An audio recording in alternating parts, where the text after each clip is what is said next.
दोस्तों, क्या आपने कभी सोचा है कि एक ऊंची इमारत बनाने पर भी अजाब आ सकता है खुदा का?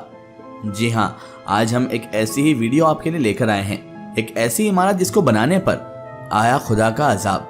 तो मेरी आपसे मोतबना गुजारिश है कि बस इस वीडियो को आखिर तक मुकम्मल जरूर देखिएगा। दोस्तों, जहां पर आज के दौर में इराक नाम का एक मुस्लिम देश मौजूद है, ये सभी जानते हैं। इसी इलाके में ही किसी दौर में इतिहास का एक मशहूर, अमीर और ताकतवर शहर बेबीलोन आबाद हुआ करता था। याद रहे कि ये वही बेबीलोन है जिसको आमतौर पर बाबुल के नाम से भी याद किया जाता है। वैसे तो दोस्तों, यहूदियों, ईसाइयों और मुसलमानों तीनों ही रिलीजन के अंदर ऐतिहासिक तौर पर इसे पूरे इलाके को काफी वैल्यू दी जाती है। वजह यह है क्योंकि इस इलाके में न सिर्फ इतिहास के एक मशहूर पैगंबर हजरत इब्राहिम अलैहिस्सलाम पैदा हुए थे, बल्कि साथ ही साथ इतिहास के और भी बहुत सारे इंसिडेंट्स यहाँ पर ही हुए थे। मगर फिर भी दोस्तों, इन तीनों धर्मों में से भी जिस धर्म में बेबीलोन शहर को सबसे ज्यादा याद किया जाता है वो कोई और नहीं बल्कि यहूदी लोग ही हैं। इनकी ना सिर्फ ऐतिहासिक किताबों में ही बल्कि इनकी धार्मिक किताबों में और स्पेशली तौरात जैसी बड़ी किताब में भी बाबल शहर का नाम बार बार देखने को मिलता है। वजह यही है क्योंकि बख्त नसर नाम का इतिहास का वो ताकतवर और जालिम बादशाह जिसने किसी दौर में यहूदियों के ऊपर हमला किया था और हमला करके ना सिर्फ इनके पूरे इलाके को ही बर्बाद कर दिया था, बल्कि हजारों की तादाद में यहूदियों को मारा था और हजारों की तादाद में वो अपने साथ यहूदियों को गुलाम बनाकर ले गया था। वो बादशाह भी कहीं और का नहीं बल्कि बाबल यानी बेबीलोन का ही था, और वो यहूदियों को गुलाम बनाकर भी अपने साथ बेबीलोन शहर ही लेकर आया था, जहां पर इन लोगों को अगले कई सालों तक बाबल के लोगों का गुलाम बनाकर रखा गया था। दरियाए फुरात के किनारे पर आबाद ये शहर इतना ज्यादा पुराना हुआ करता था कि इसका नाम और इसका रिकॉर्ड हजरत ईसा अलैहिस्सलाम से 4000 साल पुरानी तहरीरों में भी मिलता है। दोस्तों, इस शहर को असली शोहरत और असली तरक्की उस वक्त मिली कि जब 1750 ईसा पूर्व में, मतलब हजरत ईसा अलैहिस्सलाम से 1750 साल पहले, हम्मुराबी नाम के एक बादशाह ने इस शहर को अपनी सल्तनत की राजधानी बनाया। तभी बाबल दुनिया का सबसे बड़ा और सबसे खूबसूरत शहर बन गया। आसमानी किताब तौरेत के मुताबिक जब हजरत आदम अलैहिस्सलाम के एक बेटे काबिल ने दूसरे बेटे हाबिल को कत्ल कर दिया था, तो हजरत आदम अलैहिस्सलाम उससे नाराज हो गए थे, जिसकी वजह से अब काबिल भी अपनी फैमिली के साथ बाबल के इलाके में मौजूद पहाड़ों में चला गया था। तब से ही इस पूरे इलाके का नाम बाबल पड़ गया था, जिसका मतलब ही होता है फुरकत और जुदाई। दोस्तों, कभी ना कभी आप में से भी ज्यादातर लोगों के दिमाग में ये सवाल जरूर आया होगा कि जब हमारी इस दुनिया की शुरुआत ज्यादातर रिलीजन और ज्यादातर लोगों के मुताबिक हजरत आदम से हुई और हजरत आदम ही इस पूरी दुनिया के फादर हैं, तो आखिर हमारी दुनिया में रहने वाले सभी लोग इतिहास में हमेशा अलग अलग कबीलों में क्यों रहते हैं और अलग अलग जुबानों को क्यों बोलते हैं, जबकि इस हिसाब से तो सारे ही लोगों को एक ही जुबान, एक ही लैंग्वेज का इस्तेमाल करना चाहिए था। तो दोस्तों, आसमानी किताब तौरेत के मुताबिक इस चीज के पीछे कोई और वजह नहीं बल्कि सिर्फ और सिर्फ ये ऐतिहासिक टावर था। बाबल की ये ऐतिहासिक इमारत, जिसकी गिनती आज तक न सिर्फ दुनिया की सबसे ऊंची इमारतों में की जाती है बल्कि एक लंबे वक्त तक ये बाबल शहर की आन बान, शान और पहचान भी माना जाता था।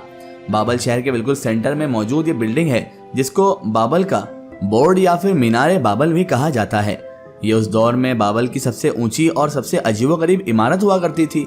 इसको इतिहास के किसी बादशाह ने तैयार करवाया था और इसको एग्जैक्टली किस सन में तैयार किया गया था, इस चीज को लेकर आज तक ऐतिहासिक किताबें पूरी तरीके से खामोश नजर आती हैं। उनमें कोई भी तहरीर नहीं मिलती है।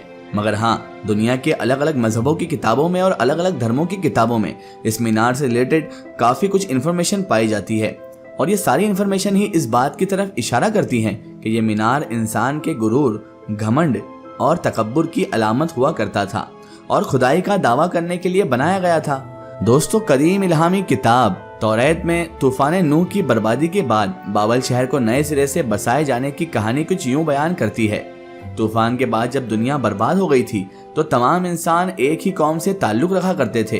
वो सारे लोग एक ही जबान बोला करते थे और उन सबको यह हुक्म दिया गया कि वो मशरिक मतलब ईस्ट की तरफ हिजरत कर जाएं और ईस्ट में जाकर शहनाद नाम के इलाके में आबाद हो जाएं। दरअसल दोस्तों, शहनाय उस इलाके को उस वादी को कहा जाता था जो दो नहरों के बीच में मौजूद है।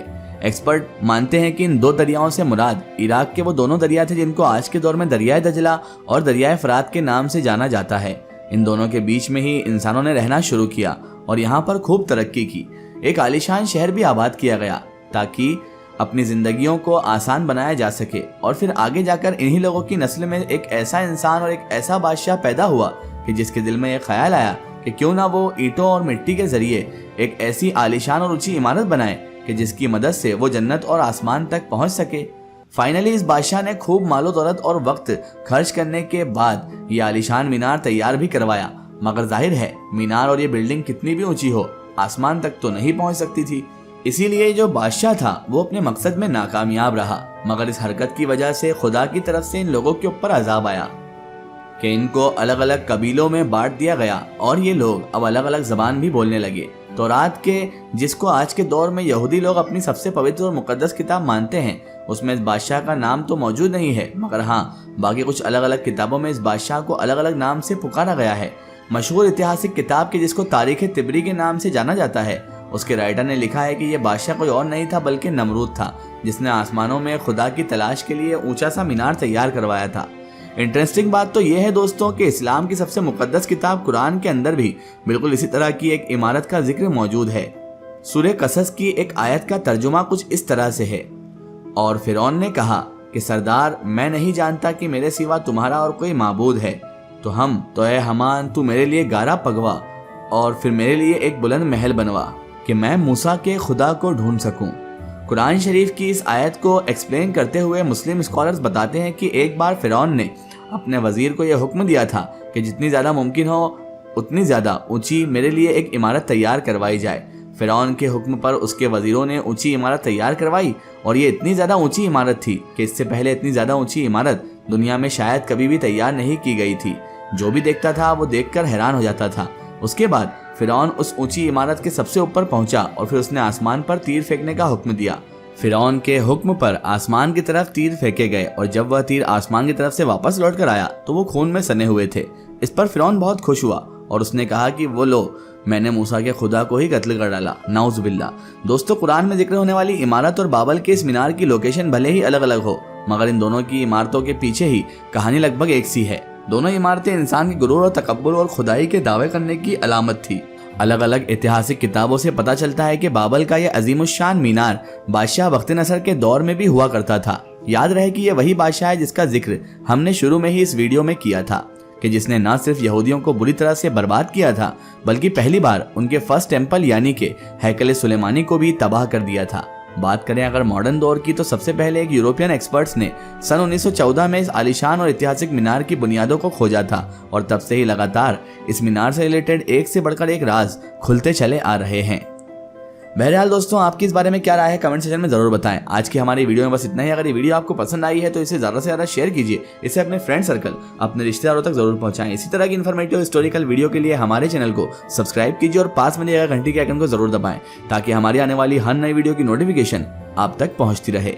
जय हिंद, वंदे मातरम।